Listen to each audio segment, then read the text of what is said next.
3 bulan setelah resmi menjabat, Perdana Menteri Jepang Sanae Takaichi mendadak mengumumkan pembubaran parlemen. Rencananya ia akan membubarkan parlemen pada 23 Januari. Takaichi melakukan pembubaran parlemen karena ingin mempercepat pemilihan umum nasional.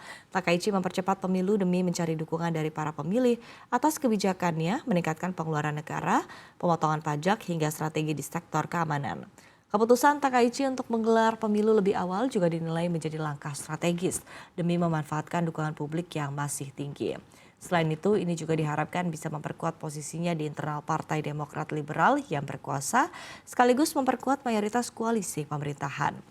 Pada pemilu ini, Takaichi menargetkan agar koalisi Partai Demokrat Liberal dan Inshin bisa mempertahankan suara mayoritas di majelis rendah.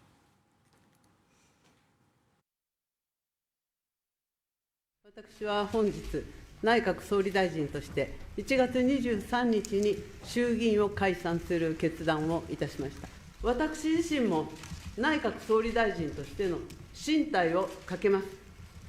高市早苗に国家経営を託していただけるのか、国民の皆様に直接ご判断をいただきたい。